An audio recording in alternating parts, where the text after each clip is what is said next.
Bonjour, nous allons réaliser une île flottante. Pour ce faire, 3 étapes sont importantes. La première, la mise en place du poste de travail. La deuxième, la préparation. Et la troisième, la cuisson. Mettons en place notre poste de travail.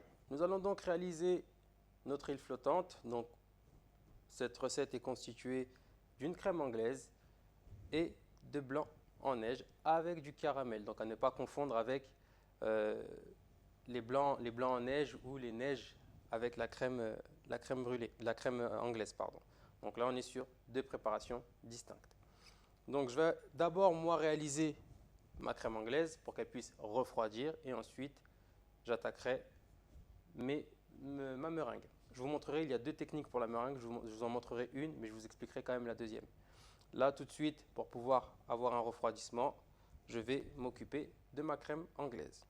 Donc pour ce faire, je vais utiliser du sucre, du jaune d'œuf. Ça, c'est mon petit cul de poule pour pouvoir faire mon mélange, pour pouvoir blanchir mes jaunes et mon sucre. Et là, j'ai mon lait. Donc tout de suite, je vais mettre à chauffer mon lait avec un tiers du sucre.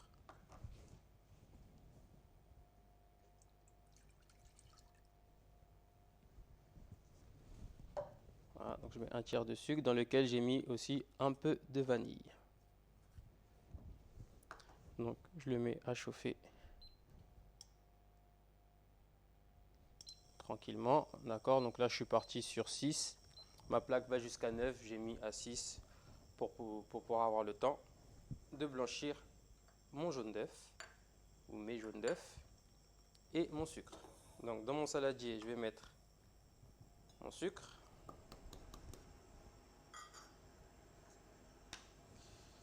Je vais mettre mes jaunes.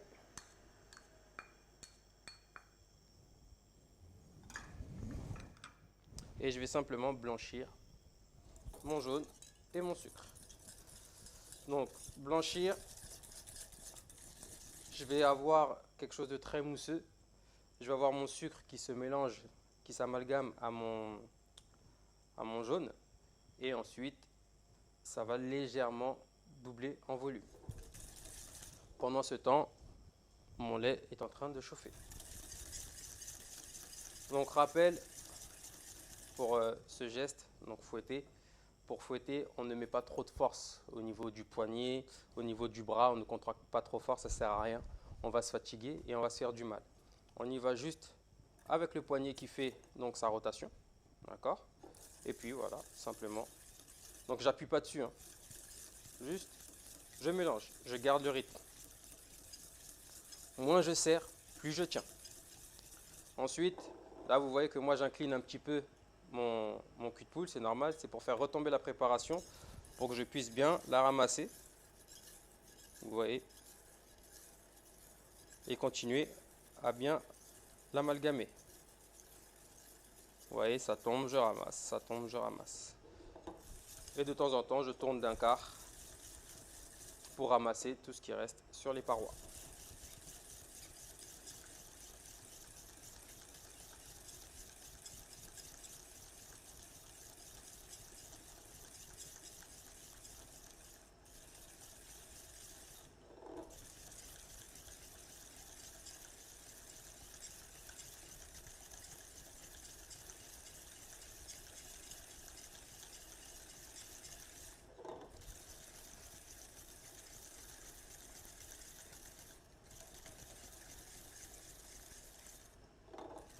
Donc là, vous voyez, ma préparation a blanchi. D'accord. On a doublé en volume. On a quelque chose d'onctueux. On a le sucre qui s'est bien amalgamé au jaune. Mais je peux prolonger pour avoir quelque chose encore plus blanc et plus mousseux.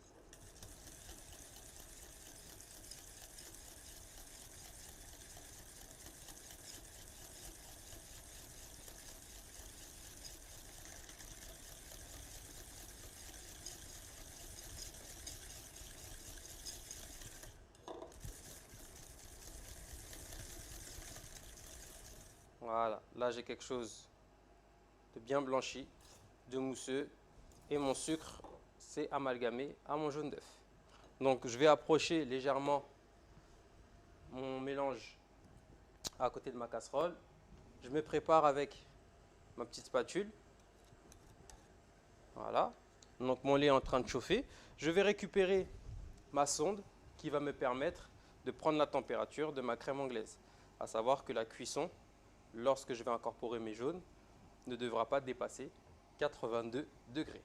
Donc j'ai pris tout mon matériel, ma sonde. Alors pour la crème anglaise, il y a deux façons de vérifier la cuisson. D'accord? On peut le faire sans la sonde. On peut également la réaliser avec la sonde. Avec la sonde, c'est simple. À 80 degrés, on stoppe la cuisson et on laisse finir jusqu'à 82 degrés.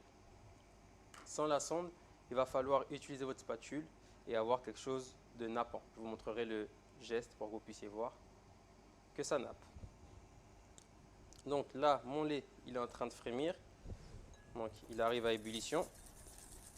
Je vais dans un premier temps prendre mon mélange, le mettre dans mon cul de poule pour bien amalgamer les deux. Et ensuite, je remettrai donc à cuire. Lors de ma cuisson, je n'utilise uniquement ma spatule. Je n'utilise pas de fouet parce que je ne veux pas incorporer d'air dans ma préparation. Et je vais bien entendu aller sur une cuisson très lente pour éviter que mes jaunes coagulent. Donc là, on arrive à ébullition.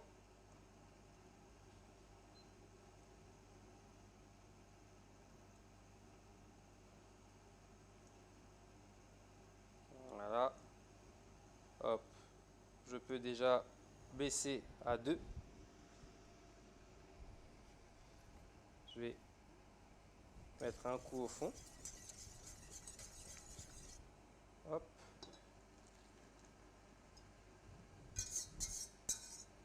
Je vais mettre mon lait. Donc là, je mélange. Donc légèrement pour pas incorporer trop d'air. Je vais pouvoir remettre ma préparation.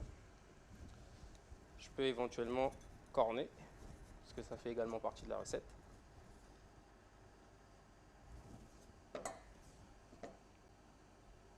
Voilà. Je garde bien entendu mon cul de poule. Je pourrais remettre ma crème anglaise à cuire. Cuite, pardon, dedans. Là, je reviens sur le feu, j'ai retiré mon fouet. Je suis à 2, je vais passer à 3 ou 4, je vais gérer un petit peu. Et là, en fait, je vais venir faire un 8 à chaque fois, que des 8. D'accord? Que des 8. Pour donc mélanger ma préparation, mais sans lui incorporer trop d'air.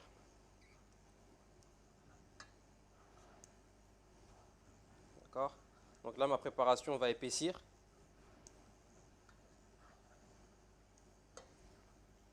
Et en même temps, je contrôle la cuisson. Donc faites attention, contrôlez bien le feu parce que ça peut aller très vite. Une fois qu'on dépasse les 50 degrés, les 50-60 degrés, ça va très vite. Donc faites vraiment attention, contrôlez bien votre feu. Mieux vaut partir sur une cuisson très douce pour bien contrôler la pointe de cuisson que de partir sur un feu assez fort et dépasser justement la cuisson. Je rappelle, je ne veux pas qu'on ait de l'œuf qui coagule. Donc là, je suis encore à l'état liquide.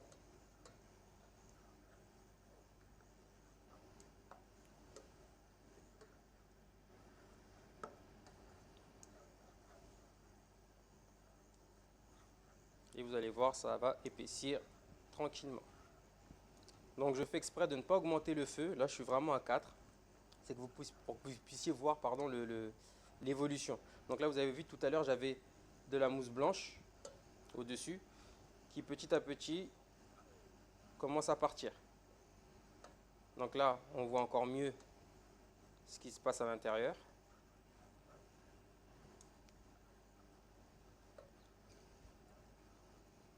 Là, moi, je le sens, je le vois à ma spatule que ma préparation est en train d'épaissir. Et un petit indice, juste pour que vous puissiez bien contrôler, il faut que vous puissiez voir le fond de votre casserole. à chaque fois. Là, pour l'instant, je la vois. On est bien.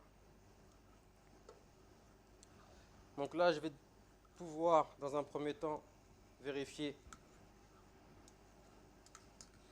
ma cuisson. Donc je vais mettre mon thermomètre. Hop.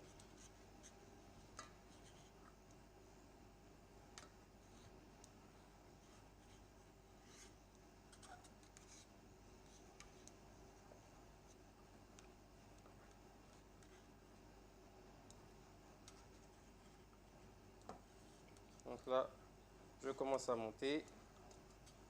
Là, je suis à 70.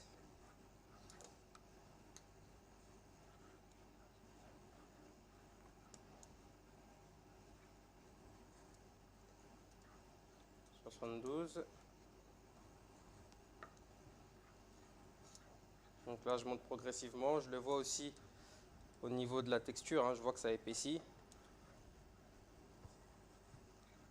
74. Alors, autre chose que je ne vous ai pas dit, mon thermomètre, je ne l'ai pas collé à ma casserole, bien entendu. Je ne l'ai pas collé au fond de ma casserole, parce qu'au fond de ma casserole, ça chauffe beaucoup plus que sur mon liquide. Donc j'ai légèrement incliné pour qu'elle puisse prendre uniquement la crème anglaise et pas le fond. Donc là, 74. Ouais, hein, ça monte doucement, mais sûrement.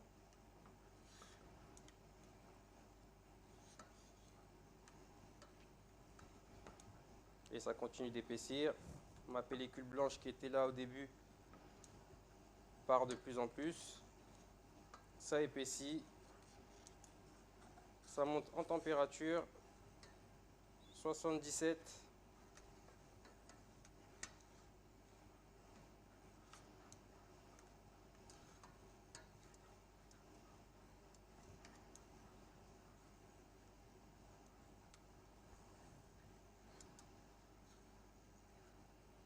Soixante-dix-huit.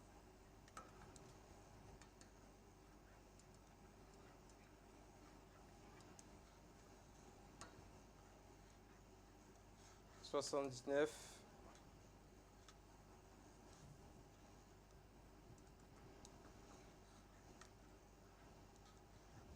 80. Donc là, j'arrive à 80. Hop. Je vais pouvoir couper mon feu. Laisser monter un petit peu.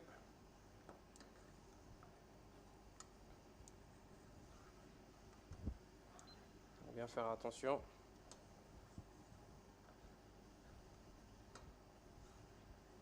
Et je vais pouvoir vérifier la pointe de cuisson. Donc pour vérifier la pointe de cuisson, je vais prendre de la crème anglaise et je vais venir mettre un trait avec mon doigt. Il va falloir que la crème anglaise soit figée. D'accord? Là, ici, on a peut-être pas assez. Bravo, messieurs. Merci. Donc de ce côté-là, on le voit comme ça. D'accord? Donc là, vous voyez, boum, on voit rien du tout. D'accord? Donc là, comme on voit rien, bah, je vais rallumer mon feu.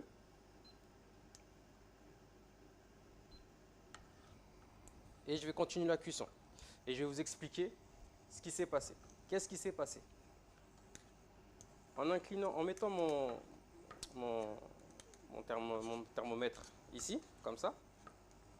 Donc, j'ai eu une partie, donc une zone de ma casserole qui était plus élevée qu'une autre partie. Du coup, mon thermomètre a détecté la bonne température d'un côté, mais pas de l'autre. Donc, attention, ne vous faites pas avoir. Contrôlez tout le temps. D'accord? Contrôlez tout le temps. Et là, effectivement, quand je remélange, là, il me fait retomber à 73. D'accord? Donc, c'est également pour que vous puissiez voir aussi les pièges et pour que vous puissiez aussi comprendre comment fonctionne l'ensemble de vos ustensiles. D'accord? Donc là, je remonte. Et raison pour laquelle il est important de connaître les deux techniques. D'accord? et avec la spatule et avec le thermomètre. Voilà, le thermomètre est là à titre indicatif, mais il faut toujours contrôler. Donc là, je remonte 77, je le fais bouger un petit peu. Et là, hop, j'étais à 76. Voilà, là, je suis à 77 partout.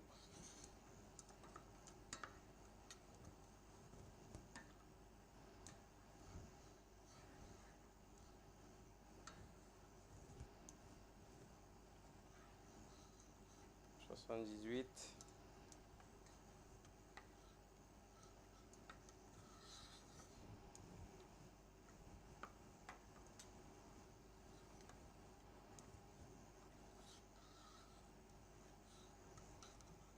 Soixante-dix-neuf.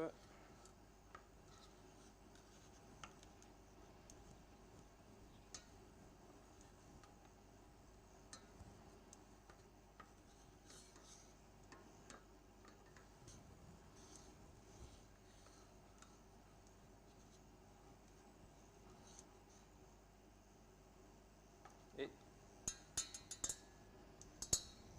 80. Je vais prolonger un petit peu parce que moi je le vois à la texture qui manque un petit chouille. Je vais même pousser un tout petit peu. Hop.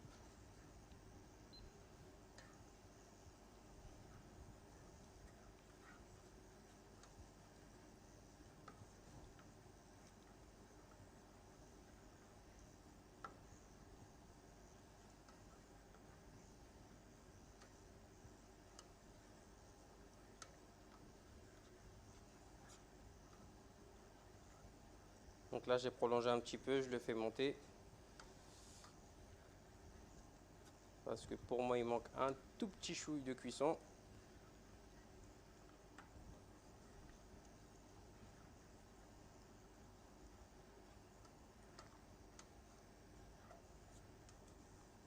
Et là je commence à être pas trop mal.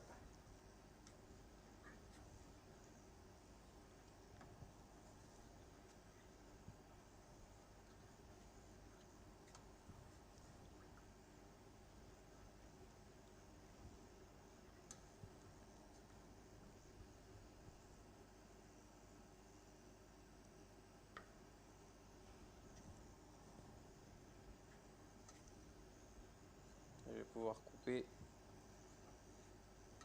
dans une petite minute.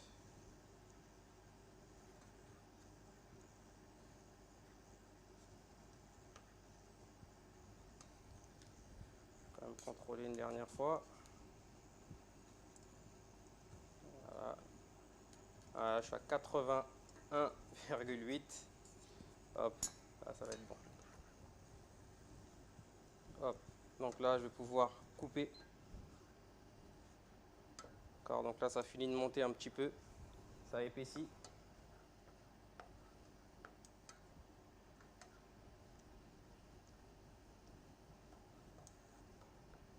Voilà.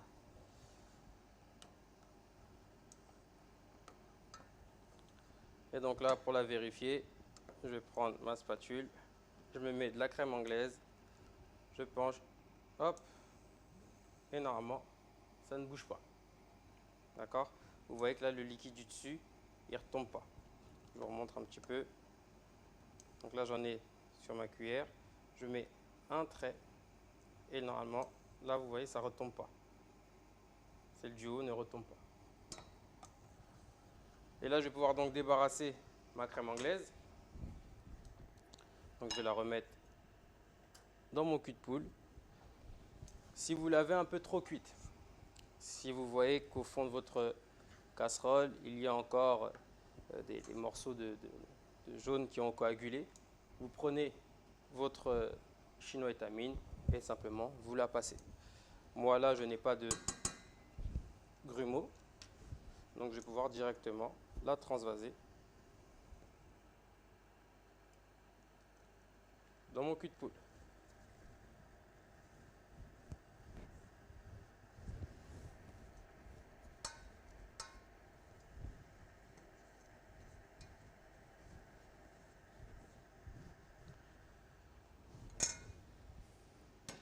je vais pouvoir la filmer à contact et m'occuper donc de ma meringue. Pour la suite de notre île flottante, donc ma crème anglaise a été filmée à contact, je l'ai rentrée au frais. Maintenant, pour que je vous explique un petit peu, vous avez deux façons de réaliser votre meringue.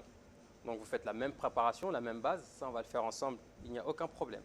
Ensuite, derrière, vous pouvez cuire votre meringue dans du lait ou cuire votre meringue au four. Pour la cuisson, dans du lait, vous allez donc faire chauffer votre lait. Vous allez réaliser vos quenelles à l'aide de cuillères, puis plonger vos quenelles dans du lait. Donc ce pendant 5-6 minutes pour que vos blancs puissent cuire. Ensuite, vous les retirez, vous les mettez à égoutter, puis vous pourrez les utiliser derrière. Là, nous allons utiliser la technique du four. Pourquoi? Parce que j'aimerais vous montrer quelque chose par rapport au caramel. Donc dans la recette, vous allez voir que le caramel, c'est à titre indicatif. D'accord? Il n'y a pas vraiment de proportion pour le caramel. Donc vous utilisez 100 à 200 grammes selon votre recette. Donc là, moi, je vais réaliser un caramel. Et ce caramel va me servir et pour ma déco et pour mes îles flottantes. Donc une fois que mon caramel est cuit, je vais venir verser mon caramel dans mon fond de ramequin. Ensuite, je mettrai mes blancs à l'intérieur, puis je mettrai en bain-marie, donc dans ma plaque, pour les cuire dans mon four. D'accord? Donc, je vais réaliser mon caramel tout simplement en mettant mon sucre dans ma casserole, puis en le mettant à cuire. Pour pouvoir mettre mon caramel en cuisson, donc je pars sur un caramel à sec.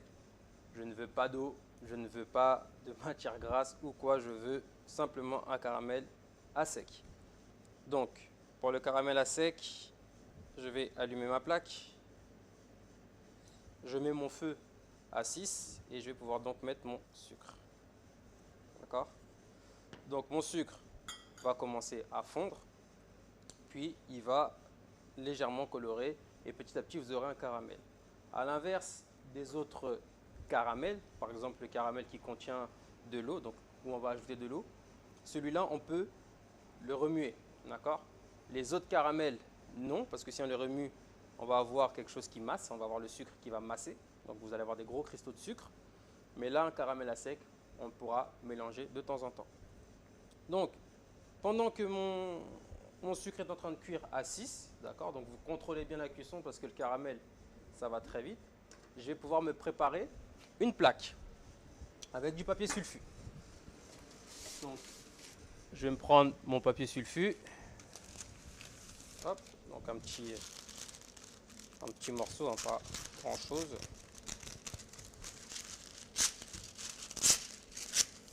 Voilà. Hop. Je vais me préparer une petite plaque.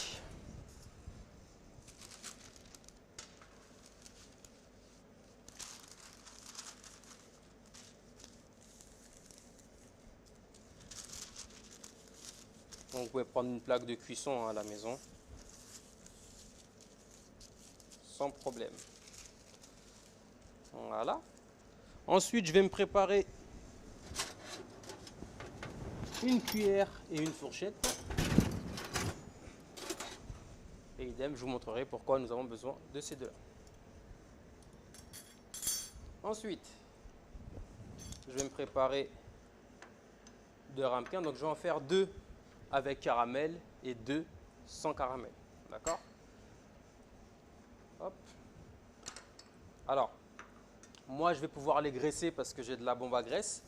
Par précaution, je vous conseille quand même de graisser vos moules. On ne sait jamais, vaut mieux qu'ils soient un peu graissés pour que vous puissiez les démouler plus facilement plutôt que d'avoir quelque chose qui colle. Donc, vous pouvez prendre un pinceau et de la matière grasse, de préférence de l'huile, pour la simple et bonne raison que si vous mettez du beurre, quand vos blancs vont refroidir, le beurre va figer et vous allez aussi avoir du mal à démouler. Donc partez plutôt sur de la matière grasse, type huile de colza, c'est très bien. Ou si vous avez de la bombe à graisse à la maison, c'est encore mieux. Donc très peu, hein. On ne remplit pas de bombe à graisse, on en met très peu. Donc là, vous voyez, je fais plusieurs choses en même temps. Donc c'est aussi les tâches qui vous attendent. Il faut savoir lancer une préparation et se mettre en place en même temps. D'accord? Ne faites pas une tâche, vous attendez, non. Vous pouvez faire plusieurs choses en même temps. Quand c'est une réalisation qui demande quand même de l'attention, là oui, mais sinon, vous pouvez bien sûr réaliser deux choses en même temps. Donc ici, c'est graissé. Hop, là je vais avoir mon blanc d'œuf et mon sucre pour tout à l'heure. Je vais avoir besoin d'une petite spatule et je peux revenir maintenant sur la cuisson de mon sucre. Donc là, je suis en train de voir déjà que sur le côté, là, ça commence à fondre. Donc maintenant que je suis devant, que je vais pouvoir contrôler, je vais augmenter la température. Donc vous allez voir la transformation du sucre petit à petit. Donc il va d'abord fondre, ensuite il va colorer sur certains côtés. Il y aura toujours une présence de sucre, donc de sucre en poudre, qui va fondre quand vous allez l'amalgamer au reste du caramel. Et ensuite, vous allez pouvoir donc avoir quelque chose de liquide et bien mélangé pour avoir un caramel homogène. Attention, le caramel monte très vite. Ça veut dire que même quand vous allez arrêter la cuisson, il va continuer à colorer. C'est pour ça qu'on va atteindre une température une coloration plutôt blonde. Puis après, sortir notre casserole du feu pour pouvoir avoir une cuisson qui continue à monter, mais avoir la coloration souhaitée. Donc là, vous le voyez, pendant que je parle, ça commence à blondir d'un côté, mais j'ai encore du sucre. Donc je le mélange un petit peu pour pouvoir avoir quelque chose d'homogène. Donc là, il n'y a pas de risque que mon sucre masse. Si votre sucre masse à ce moment-là, c'est qu'il y avait une présence d'eau au préalable dans votre casserole. Mais s'il n'y a aucune présence d'eau dans votre casserole, normalement votre sucre n'aura pas massé.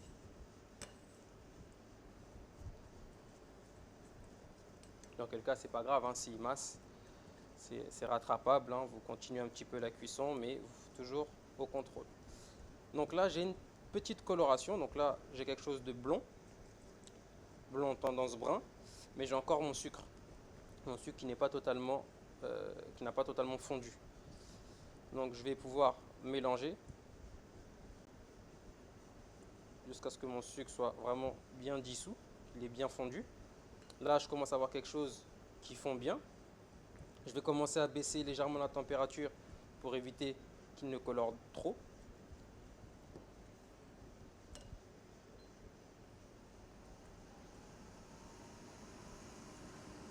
Voilà, donc là vous commencez à voir, vous voyez, hein, j'ai une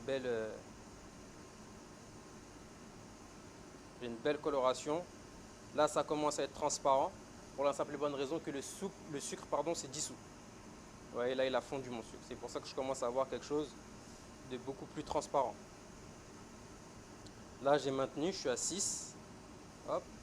Donc, si je veux quelque chose de plus foncé, je vais augmenter la température. Si je veux quelque chose d'assez clair, je stoppe. Là, je suis pas mal. Je vais pouvoir sortir ma casserole du feu. Donc, hors du feu, je continue à mélanger. Et vous voyez qu'il continue à colorer. Je me mets là juste pour pouvoir retirer la fumée. Et vous voyez qu'il continue à colorer. Pourtant, je suis hors du feu, mais il continue à colorer.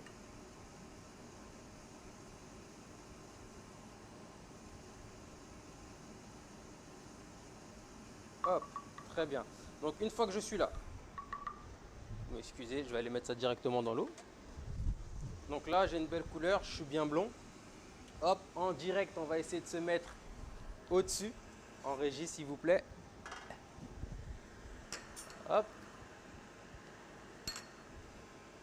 Et voilà. Très bien.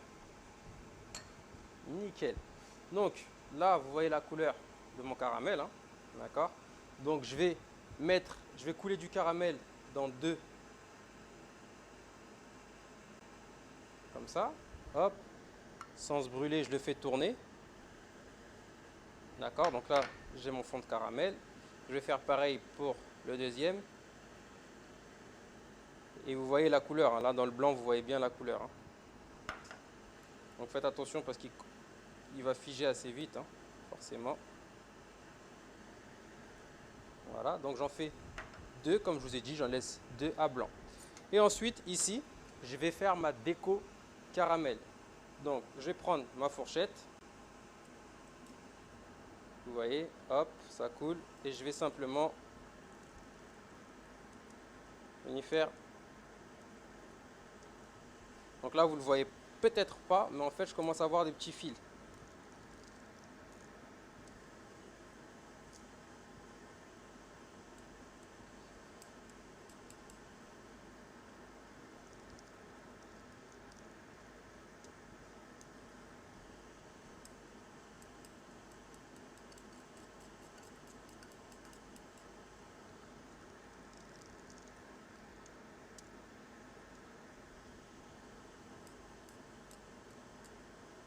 Et ça, c'est ce qui va me servir donc de déco.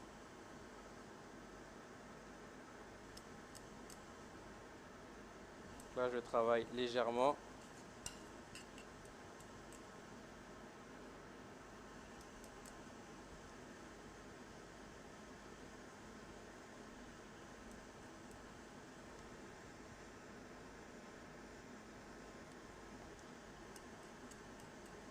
Donc là, je ne recherche pas forcément à faire un dessin ou autre, parce que je vais simplement le laisser figer. Et après, je viendrai donc casser des morceaux pour pouvoir mettre en déco. Donc après, il y a plusieurs dessins, plusieurs choses à faire avec le caramel. Là, je vous fais quelque chose de simple pour que vous puissiez le réaliser à la maison.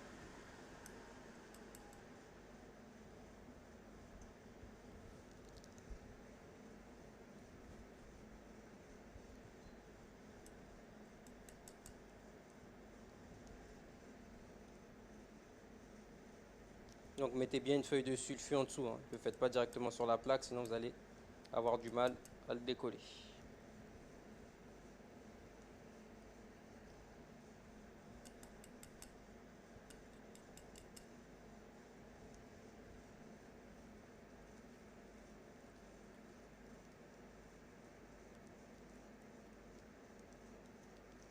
Ok.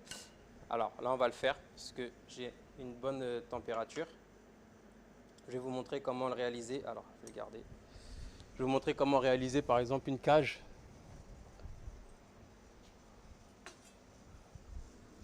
Donc, il va falloir prendre une petite louche. Pareil, si vous pouvez, vous l'agressez. D'accord?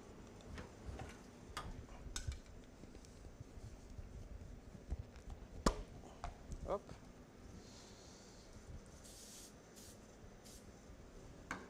Voilà.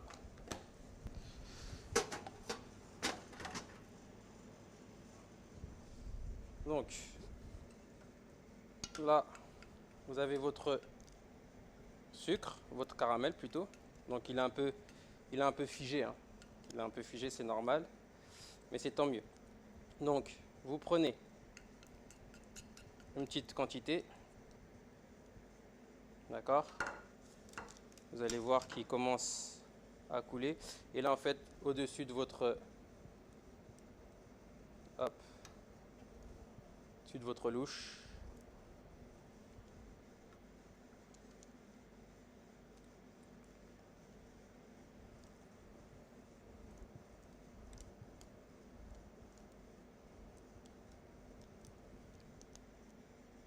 Alors, s'il fige un petit peu, pas de problème. Vous rallumez votre plaque.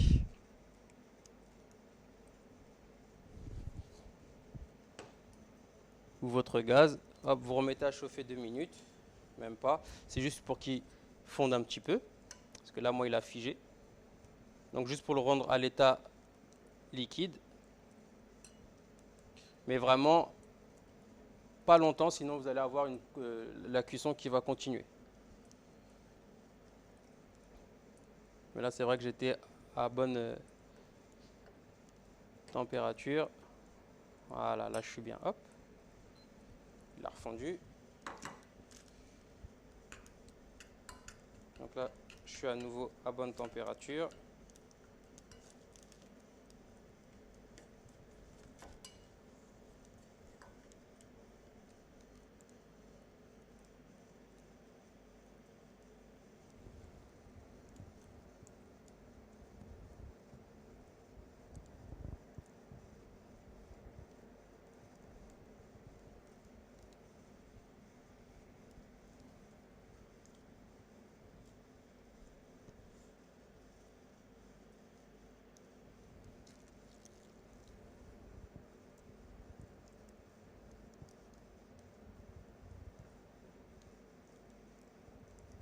Hop, vous voyez, hop. Elle a même glissé ma petite cage. Hop, bon, c'est pas grave, on va l'utiliser en brisure. C'est pas bien grave, moi je reviens tout de suite pour vous montrer réellement la cage. Donc, je vais pouvoir allumer mon four, donc je vais le préchauffer tranquillement pour qu'il monte en température. Le temps de m'occuper de ma meringue. Ensuite, pendant que je suis là, donc j'ai réalisé ma cage, je vais vous la montrer un peu après. Mais ici, vous allez, comme moi, avoir du caramel qui colle au fond de la casserole. Donc, pour décoller le caramel, ni plus ni moins que de l'eau à hauteur. Vous le faites bouillir, ça va décoller et vous pourrez donc nettoyer votre casserole après. Je vais vous le faire maintenant, comme ça nous sommes tranquilles.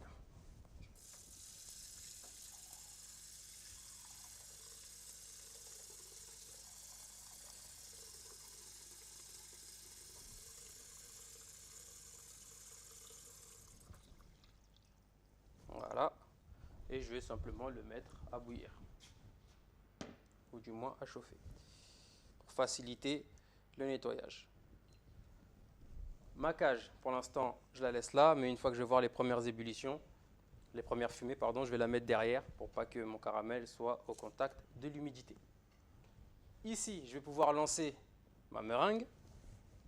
Donc, je vais mettre mes blancs à tourner et je vais incorporer mon sucre pour serrer mes blancs.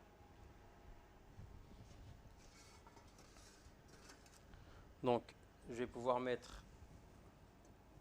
mes blancs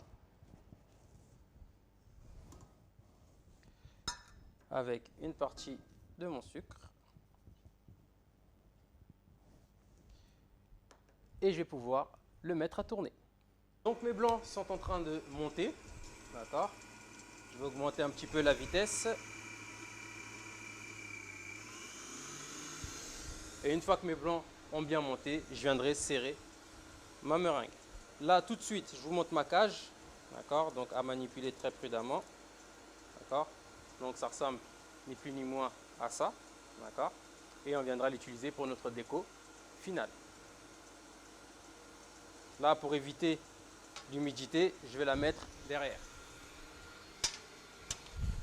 Voilà. Donc, ici, pour récapituler un petit peu, j'ai mes deux ramequins caramel et mes deux ramequins sans caramel. D'accord. Pour faciliter le pochage, si vous préférez, pour faciliter en tout cas la mise en ramequin, je vais moi utiliser une poche. Une poche à douille, si je la trouve, elles sont là, mes petites poches. Voilà, donc moi je vais utiliser une poche à douille que je vais garnir et je vais venir donc pocher dans mes ramequins que je vais ensuite installer dans mon bac gastro. Je vais remplir à niveau d'eau et je vais enfourner. Donc je vais vous montrer. Voilà. Donc là, mes blancs, je vais vous montrer juste la texture qu'ils ont, vous voyez, hein, ils sont assez fermes. D'accord. Vous voyez, hein, ils sont bien fermes, ils tiennent. Donc là, je vais le remettre à tourner et je vais incorporer donc le reste de mon sucre. D'accord, hop. Donc je le remets à tourner. Et je vais incorporer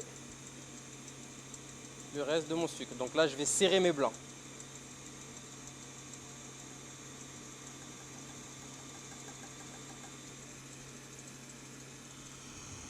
Et là, je vais pouvoir laisser tourner encore environ 2-3 minutes pour bien serrer mes œufs, mes blancs en neige, pardon. Je vais pouvoir arrêter mon batteur.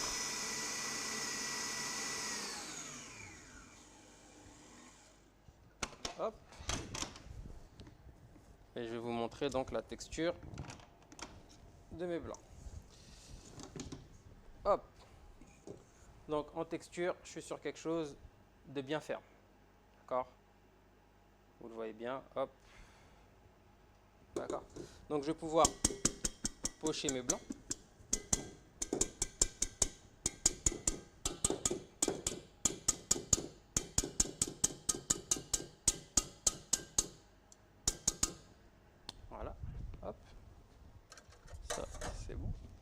Donc pour pocher, je vais utiliser une corne ou une maryse. D'accord? Donc pour la poche, je vais vous montrer également comment. Donc excusez-moi si je regarde pas droit, mais c'est pour que je puisse avoir la meilleure vue. Comme là j'ai l'écran de retour, c'est pour que je puisse bien vous montrer et savoir où je mets mes mains pour vous. Voilà. Donc la poche, elle est comme ceci. D'accord? Vous allez donc l'ouvrir et la retrousser comme ceci. D'accord? À l'aide de votre main, vous allez créer un entonnoir.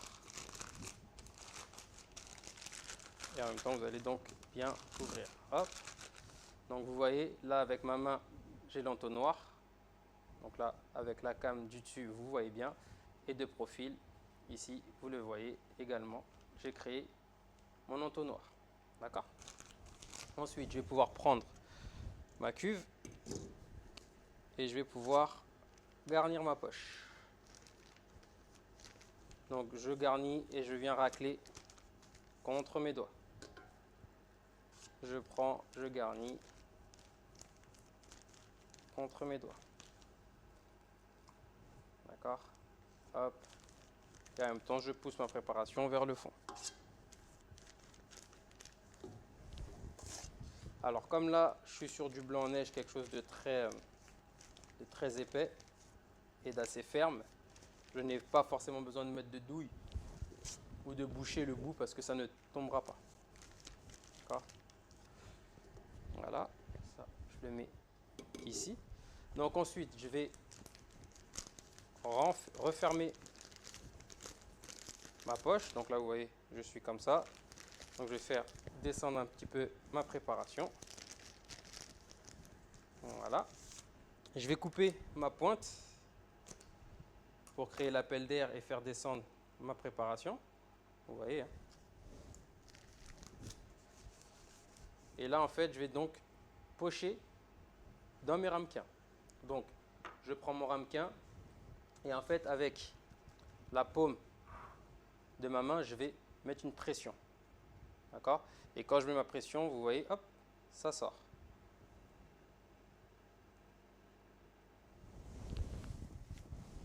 Donc, je me mets bien droit et je poche.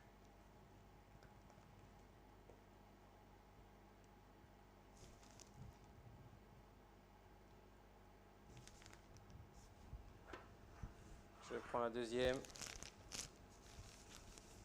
et je poche.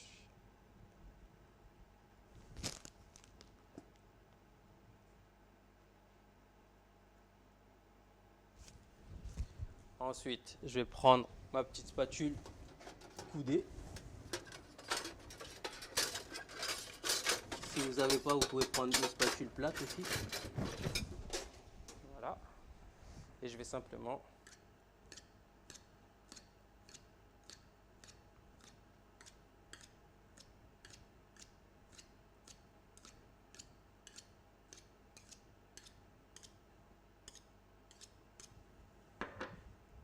d'accord, je fais pareil avec ma deuxième.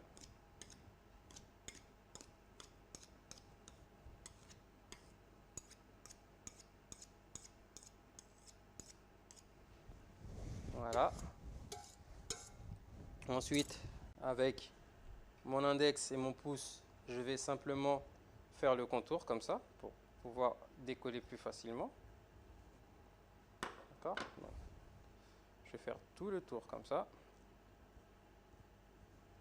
Hop. Et je vais pouvoir d'abord les poser ici. Je vais réaliser la même chose avec les deux.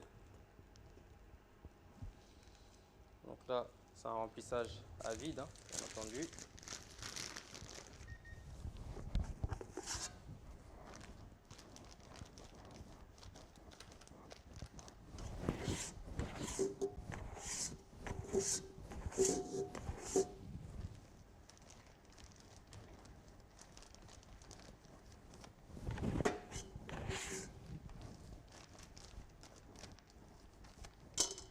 Voilà. Donc, je remplis mes ramequins.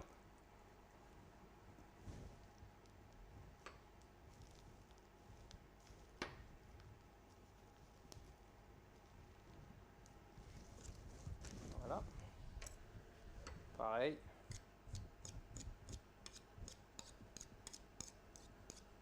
Je vais faire un beau remplissage.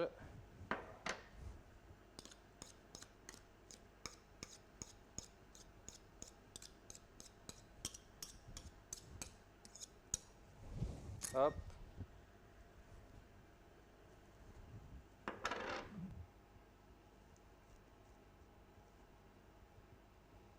Voilà. Et je vais pouvoir les mettre également dans ma plaque. Hop. Je me rince les mains 2 petites secondes.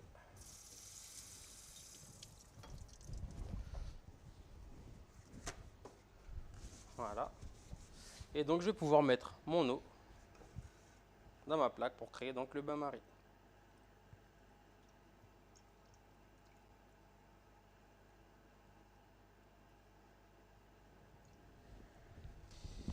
Et je vais pouvoir l'enfourner 8 à 10 minutes maximum dans mon four préchauffé à 180 degrés.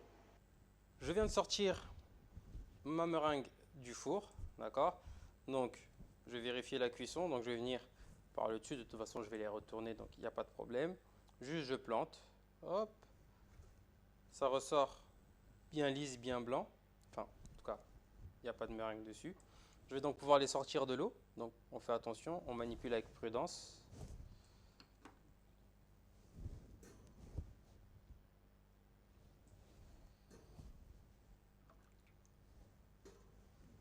Et je vais les laisser refroidir quelques minutes avant de pouvoir les démouler et de passer au dressage donc de mes îles flottantes.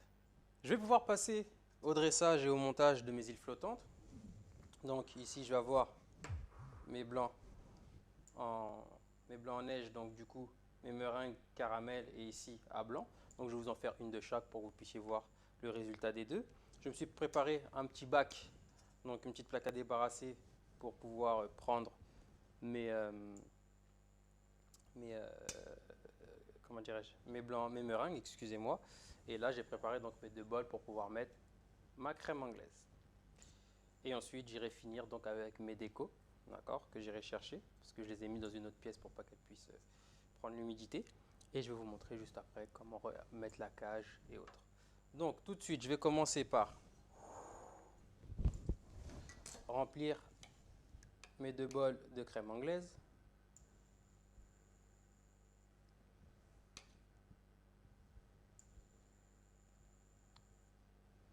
Voilà. Donc, on pense bien que avec la meringue, avec les meringues, du coup, la crème anglaise va remonter un petit peu vers le haut. D'accord? Donc, pas trop chargé non plus. Ensuite, je vais en prendre une au caramel. Hop. Je vais faire le tour pour la décoller un petit peu. Hop. Et là, je vais simplement la retourner en faisant descendre. Hop là. Voilà. Donc ça, je vais pouvoir la mettre ici. Et je vais vous en faire une à blanc. D'accord. Ah, ben celle-là aussi, c'est une caramel. Hop. C'est pas grave. Je vais vous en faire une autre. Voilà. Hop. Ça descend tout seul. Je prends. Je mets. Hop. Le temps pour moi de me nettoyer les mains. Je récupère mon caramel et je vous fais la finition. Pour ma meringue blanche, je vais utiliser donc ma cage. Donc je la prends délicatement. Hop. Et je la mets dessus. Donc vous voyez là j'ai ma petite cage de caramel. Et ici je vais donc prendre mon caramel que je vais couper. Hop, que je vais casser délicatement. Et je vais simplement la planter. Comme ceci. Pour lui donner un peu de hauteur. Vous pouvez mettre aussi un peu de brisure. Hop. Voilà. Donc là, je lui mets un peu de hauteur. Si vous avez du caramel liquide aussi à la maison, si vous avez réalisé un peu de caramel beurre salé, vous pouvez venir mettre un peu de caramel tout autour. Hop. Et voilà comment réaliser des îles flottantes.